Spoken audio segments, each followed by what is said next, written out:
नमस्कार बच्चों, आज है दिनांक 15 सितंबर 2020 और हम करने जा रहे हैं अपनी गणित की वर्कशीट नंबर 2। कक्षा 7 के लिए ये वर्कशीट है और आंकड़ों पर आधारित है।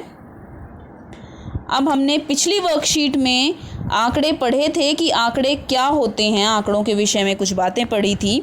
तो एक बार फिर से देखते हैं, दोहरा लेते हैं कि आंकड़े होते क्या हैं।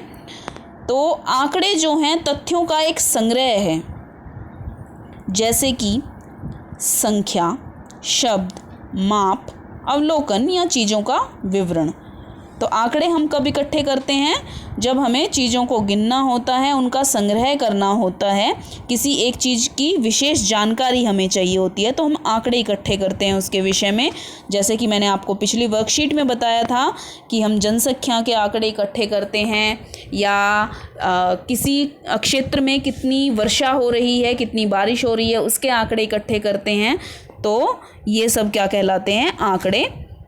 अब यदि हम अपने मित्रों की रुचि, किसी विषय में उनके अंक, उनके पसंदीदा पोशाक, प्रिय खेल या किस महीने में उनका जन्मदिन आता है जानना चाहते हैं, तो हम अपनी ज़रूरत अनुसार विशेष जानकारी के लिए आंकड़ों का संग्रह करते हैं। तो आइए हम भी आंकड़े एकत्रित कर देखते हैं। और यहाँ पर जो एक्टिविटी आपको दी गई है उसमें आपको आंकड़े इकट्ठे करने हैं। तो और वो आंकड़े किस प्रकार इकट्ठे करने हैं, तो आइए उसके लिए हम पढ़ते हैं कि हमें क्या कहा गया है। अपने दोस्तों, रिश्तेदारों या परिवार के सदस्यों के साथ बातचीत करें और जानें कि किस महीने में उनका जन्मदिन पड़ता है। कम से कम 15 या अधिक, आपकी इच्छा अनुसार। और इन आंकड़ों की मदद से निम्नलिखित तालिका को पूरा करें। तो हमें क्या करना है कि हमें अपने परिवार के सदस्यों या अपने रिश्तेदारों, दोस्तों के जन्मदिन के विषय में पता करना है कि उनका जन्मदिन किस महीने में आता है और यहाँ उन कितने लोगों का किस महीने में आया वो हमें लिख देना है इस सारणी में। तो आइए हम इस वर्कशीट में ये काम करके देखते हैं। अब मैंने क्या किया कि मेरी कक्षा में जो छात्र हैं उनके जन्मदिन के आंकड़े इकट्ठे किए और देखा कि कितने छात्रों का जन्मदिन किस महीने में आता है। और मैं यहाँ पर वही आंकड़े आपको बताऊंगी कि कितने बच्चों का किस महीने में जन्मदिन आता है। तो जनवरी में मेरी कक्षा में जो है 5 बच्चों का जन्मदिन आता है और फरवरी में मेरी कक्षा में 4 बच्चों का जन्मदिन आता है और मार्च में फिर से 5 बच्चों का आता है, अप्रैल में 3 बच्चों का आता है, मई में 2 बच्चों का आता है और जून में किसी का भी जन्मदिन नहीं था मेरी कक्षा में, और जुलाई में 3 बच्चों का जन्मदिन है, अगस्त में 4 बच्चों का है, सितंबर में भी 4 बच्चों का है, अक्टूबर में 3 बच्चों का है, नवंबर में 5 बच्चों का है और दिसंबर में 6 बच्चों का है। तो इस प्रकार मैंने अपनी कक्षा के छात्रों के जन्मदिन को सारणीबद्ध कर दिया है।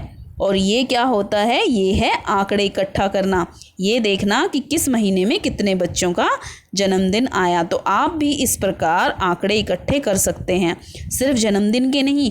आप चाहें तो अपने दोस्तों की रुचि या फिर उन्हें कितने घंटे टीवी देखना पसंद है, इस तरह के काम भी आंकड़ों के द्वारा इकट्ठे कर सकते हैं। तो अब आगे हमें वर्कशीट में बताया गया है कि आंकड़ों का संग्रह आंकड़ों से आवश्यक विशिष्ट जानकारी को प्राप्त करने के लिए ध्यान में रखते हुए किया जाता है। यानी कि जब भी हम आंकड़े इकट्ठे कर रहे हैं तो हमें ये ध्यान रखना है कि हमें किस प्रकार की जानकारी उन आंकड़ों से चाहिए। जैसे हमें इस जो हमने अभी गतिविधि की उसमें हमें जन्मदिन की जानकारी चाहिए थी, तो हमने सिर्फ जन्मदिन की ही जानकारी इकट्ठा की, हमने और अन्य जानकारी पर ध्यान नहीं दिया। हमें जिस चीज़ की जानकारी चाहिए उसी पर ध्यान देना होता है। मान लीजिए अगर हमें किसी क्षेत्र में वर्षा की जानकारी इकट्ठा करनी है कि भारत में किस जगह पर कितनी वर्षा होती है, तो हमें सिर्फ वर्षा के आंकड़े इकट्ठे करने हैं, ना कि तूफान के। तो इस तरह से हम विशिष्ट जानकारी आंकड़ों की मदद से इकट्ठा कर सकते हैं। अब अगली गतिविधि में देखते हैं कि हमें क्या दिखाया गया है। अगली गतिविधि में जो यहाँ पर उदाहरण नंबर 7 के रूप में आपको दी गई है, उदाहरण के रूप में आपको दी गई है। 7वीं कक्षा के 20 छात्रों की रुचि इस प्रकार है। तो यहाँ पर ये जो RWS है, पहले वो देख लेते हैं कि वो क्या है। R का मतलब यानी कि रीडिंग, पढ़ना। W मतलब राइटिंग यानी कि लिखना। S मतलब सिंगिंग यानी कि गायन। तो यहाँ पर जो है इन 20 छात्रों की रुचि बताई गई है कि कितने बच्चों की रुचि किस चीज़ में है। तो हमने इनको सारणीबद्ध कर लिया। पहले ये आंकड़े जो हैं इस तरह से हमें दिए गए थे, वर्गीकृत नहीं थे, और फिर हमने इनको वर्गीकृत यानी कि सारणीबद्ध किया है। तो देखते हैं कि कितने बच्चों की रुचि पढ़ने में थी। तो पढ़ने को हमने किससे दर्शाया, हमने पढ़ने को R से दर्शाया है। तो हम देखते हैं कि R कितनी बार है, 1 2 3 4 5 6। तो यानी कि पढ़ने में 6 बच्चों की रुचि है। अब हम देखते हैं कि लिखने में कितने बच्चों की रुचि है। लिखने को हमने दर्शाया है W से। तो हम यहाँ पर गिनते हैं 1 2 3 4 और 5। तो यानी कि लिखने में 5 बच्चों की रुचि है। और गायन में कितने बच्चों की रुचि है उसको दर्शाया गया है S से। तो हम देखते हैं कि गायन में कितने बच्चों की रुचि है, 1 2 3 4 5 6 7 8 9। तो 9 बच्चों की रुचि जो है वो गायन में है। तो इस प्रकार हमने पाया कि कुल जो 20 छात्र थे उनकी रुचि पढ़ने, लिखने और गायन में कितने कितने बच्चों की रुचि है। तो इस प्रकार से आंकड़ों को सारणीबद्ध किया जाता है। अब जो हमें गतिविधि करने के लिए दी गई है हम उसकी तरफ बढ़ते हैं और हमें इस गतिविधि में क्या करने के लिए बोला गया है वो देखते हैं। तो हमें इस गतिविधि में जो बोला गया है, अभ्यास करने के लिए बोला गया है। हमने पिछली बार भी आंकड़ों को घटते और बढ़ते क्रम में लगाया था, आपको याद होगा। तो इस बार भी हमें कुछ वैसा ही करना है।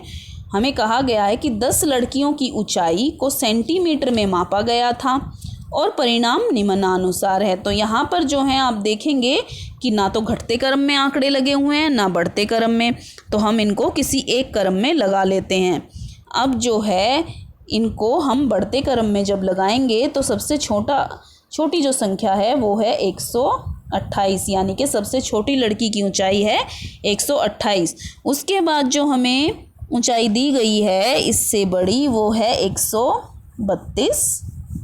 फिर है हमारे पास 135, 139, 141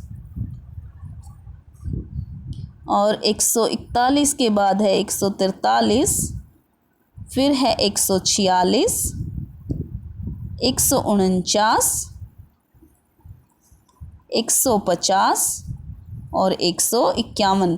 तो एक बार देख लेते हैं कि हमने 10 लड़कियों की ऊंचाई लिखी है, 1 2 3 4 5 6 7 8 9 10। जी हाँ, हमने 10 लड़कियों की ऊंचाई को बढ़ते क्रम में लिख लिया है। अब हम देखते हैं हमसे पूछा क्या गया है, सबसे लंबी लड़की की ऊंचाई कितनी है।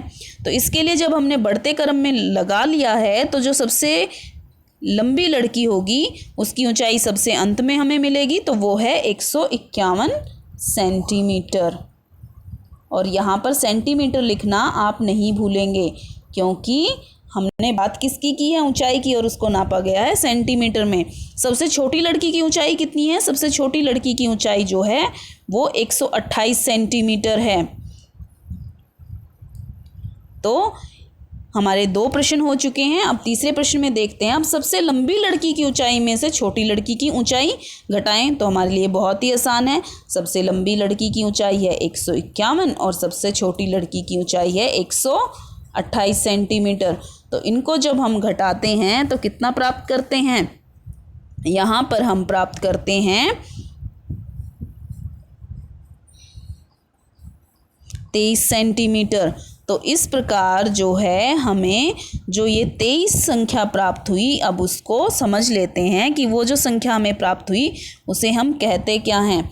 तो अरे वाह, अधिकतम मान में से न्यूनतम मान का घटाव हमें देता है परिसर। जब हम बड़ी में से सबसे बड़ी संख्या में से सबसे छोटी संख्या को घटा देते हैं तो हमें मिलती है रेंज यानी कि परिसर। और ये जो परिसर है इसका प्रयोग अब हम आंकड़ों से संबंधित अगले प्रश्नों में करेंगे। तो आपको याद रखना है कि परिसर होता क्या है। परिसर का फार्मूला है, परिसर होता है अधिकतम मान घटा न्यूनतम मान।